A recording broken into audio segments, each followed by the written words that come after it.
Hello, this is Brian again. Welcome to clip number 2 of my southern Tecolote Canyon walkabout. The battle trail. Oh yeah. I think this the battle trail kind of branches off towards the nature center. So this is the site where the Tecolote Nature Center is at the end of the parking lot. So this kind of arms its way back around to the main canyon bottom trail. So we're in a nice little gallery woodland of younger coast live oaks over here.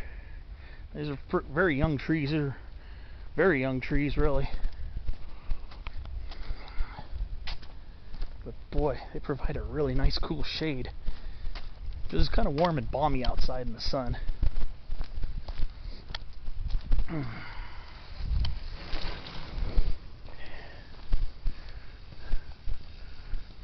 Ooh, look at this. Here's another huge Laurel Sumac. Again, ones here in San Diego seem to be quite outsized. There's a Laurel Sumac flower bud, or panicle. See, this type of inflorescence structure is called a panicle. Branch, it's kind of shaped like a small tree. Well, I'm going to continue with the main canyon bottom.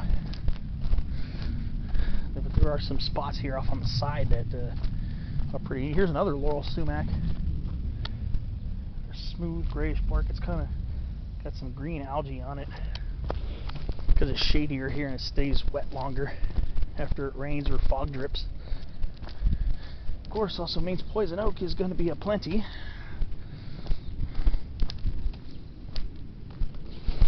There you have it. The vines on the ground there. There's another term they call a lot of these perennial vine plants. They call them lianas. L-I-A-N-A.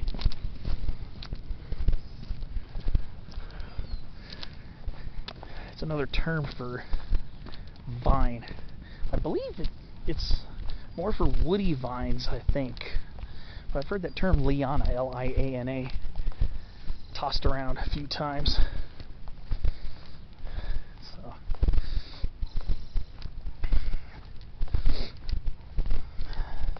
there's a name that is sometimes used. See, now we're breaking out into more coastal sage scrub here on the side of the hill. Lemonade sumac, California sagebrush, California buckwheat, also called flat top buckwheat.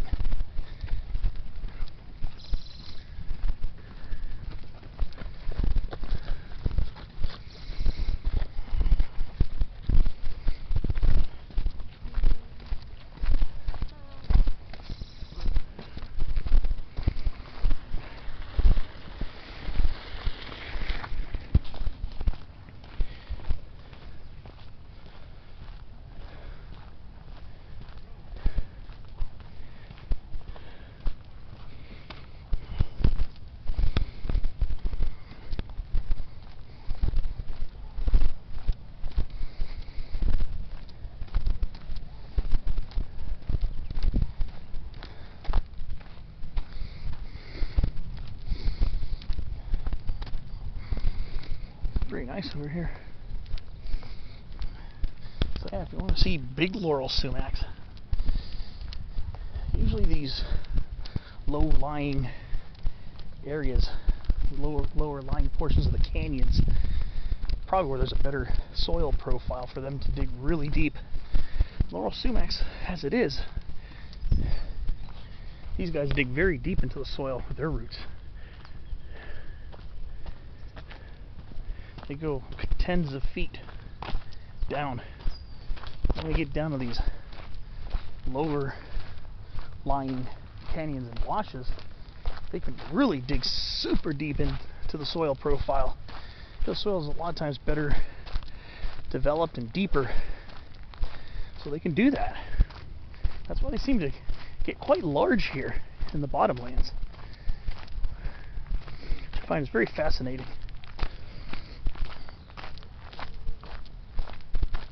Love it when they get humongous.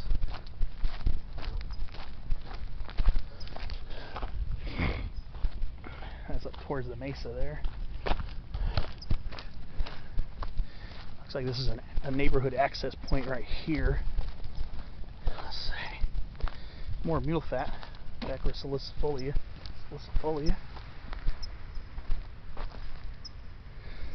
Yeah, some more neighborhood access points. Probably the university up there.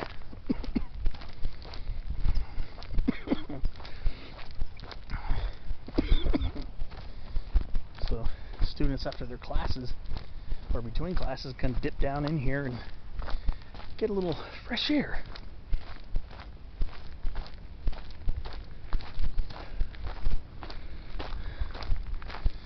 So yep, not only am I taking a little nature walk as it is. Oh, there's a little bit of water down here. A little tributary or something. Tecolote Creek. A little tiny bit of water down there. The amazingly dry year we've had thus far. It's kind of nice to see a little bit of that. Phoeniculum vulgare. Fennel. Tall perennial herb in the carrot family, the Apiaceae. It smells like anise. It's got that sweet, tangy odor. Here's a very large Malaco Ficus. Not really super hip to our Malaco Ficus, but I'm pretty sure this is Malaco Ficus fasciculatus radifasciculatus. It's the bush mallow. It's in the mallow family, the Malvaceae. And the honey bees are really digging these blooms. If you look at them closely, they look like hibiscus flowers. With that center piece right there. There's a reason, because they are related. Hibiscus is in the mallow family, the Malvaceae. So, yeah, I'm pretty sure this is Malaco Ficus fasciculatus radifasciculatus. I'm pretty sure. But I know there are a few other varieties, or a few other species, and I'm not 100% familiar with them yet.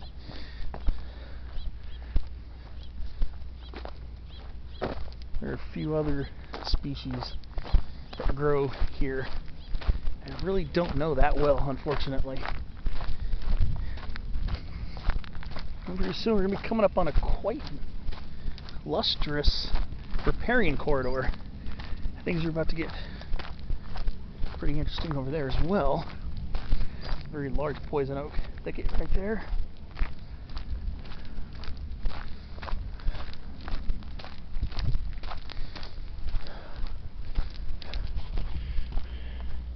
Look at that steep slope right there. I just love canyons. Canyons are fun. I love canyons and mountains. Some old sugar gum trees here. This is Eucalyptus cladocalyx. These trees have been around for a long time. Looks like they've been cut and trimmed every which direction. But some of these have been around here for a very long time. I don't get that these would be extremely long-lived, because eucalypts are usually very fast-growing trees, and usually, not always, the faster-growing trees tend not to persist as long. But check out the girth on this Eucalyptus cladocalyx. I mean, I've been about as far as those cottonwood trees down there.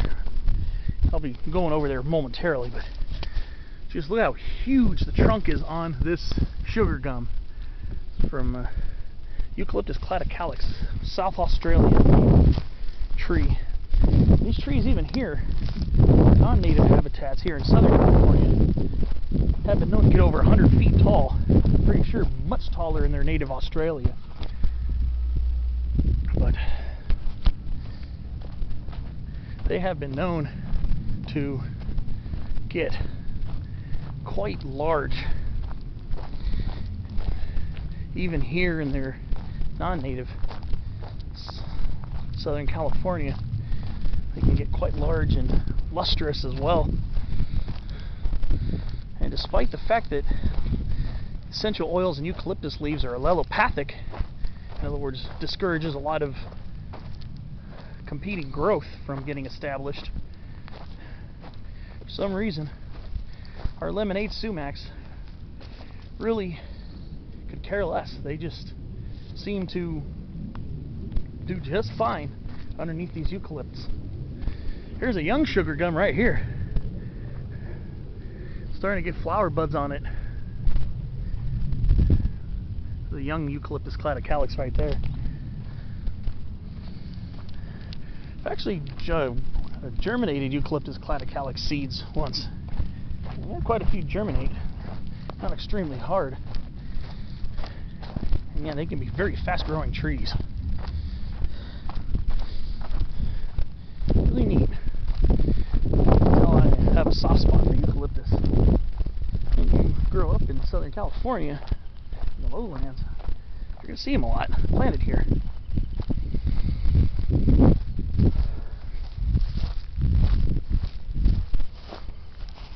Let's go head up to those big trees over there.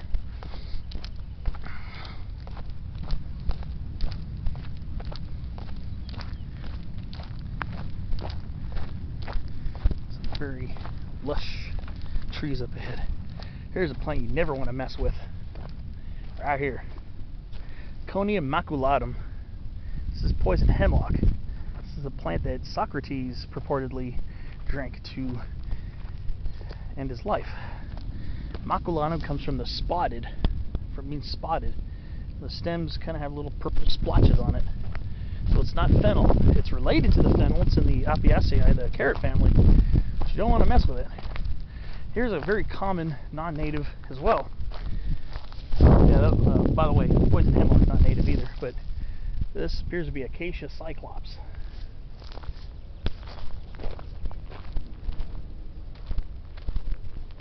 One of our Australian natives.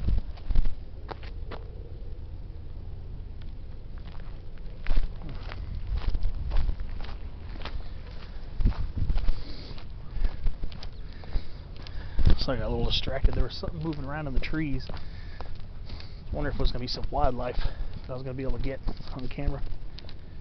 Okay, so we're going to head off to this little beautifully wooded area over here.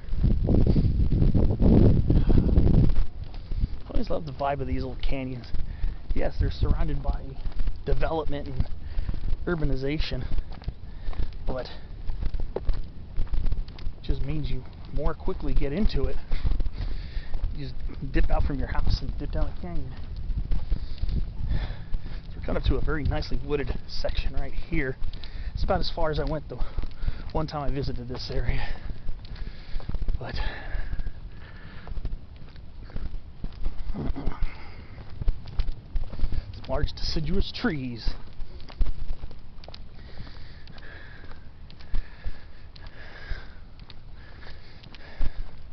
So here we go again, folks. More beautiful sycamores. And this bit here taken over is just a humongous splotch of poison oak.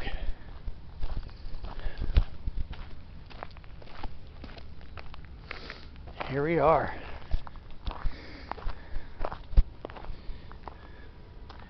These large trees here are Fremont Cottonwoods, Populus fremontii, subspecies fremontii. And even down here they can get quite large. Did a spotlight on this back in October of last year.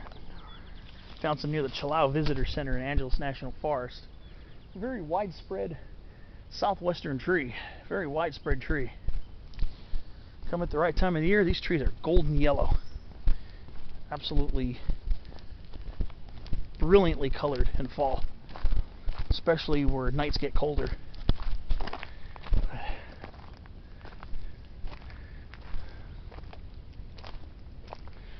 Beautiful Fremont Cottonwoods. Of course, more multi-trunk sycamores.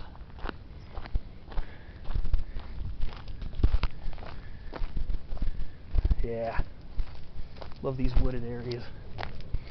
Who doesn't? Who doesn't? Can't imagine anybody not liking this stuff here. This is probably about as far as I went the first time, but I think I'm gonna poke around just a little more. Might go to some other spots a little bit later today, but I just wanted to kind of get to these areas. It's a very large leaf poison oak. The more shade and moisture there is available, the larger the leaves get. That's just natural because the leaves can reach their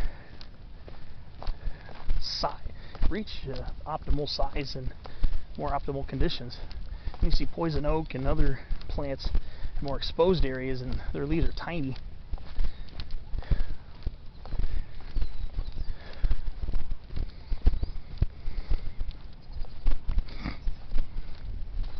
Looks like there's a little branch of the trail right here.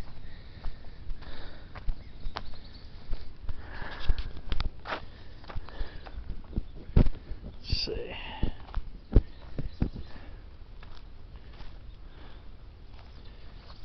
There's a nice young coast live oak. Starting to already get its classic form.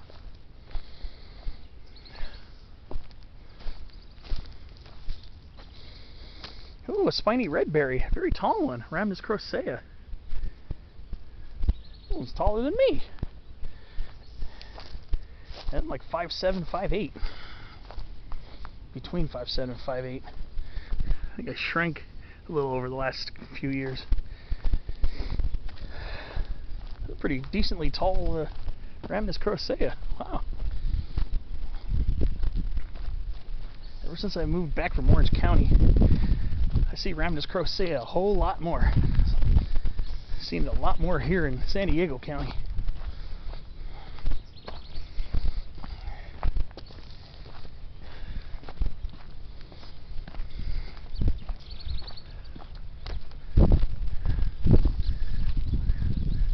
Some neighborhood access trails over here.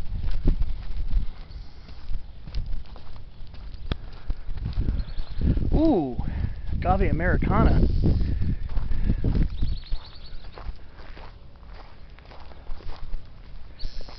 Those are those ones that they get those inflorescent stalks that get to like 25 feet tall.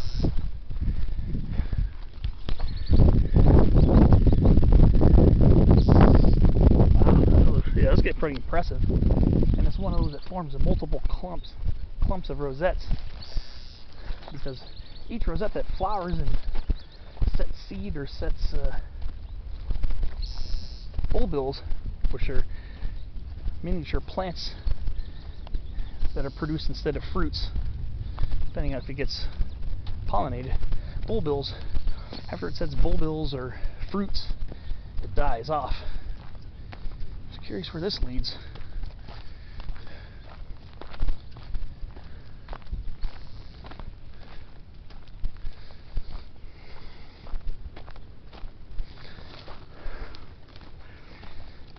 Broom Baccharis Cyrothroides.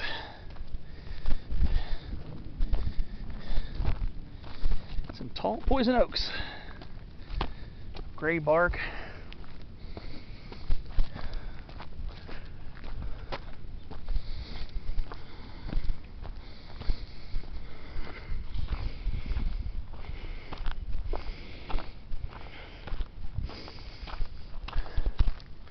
I think this leads up to a neighborhood. I'm not going to go any further up. Well, should have another clip or so, and we'll see you then.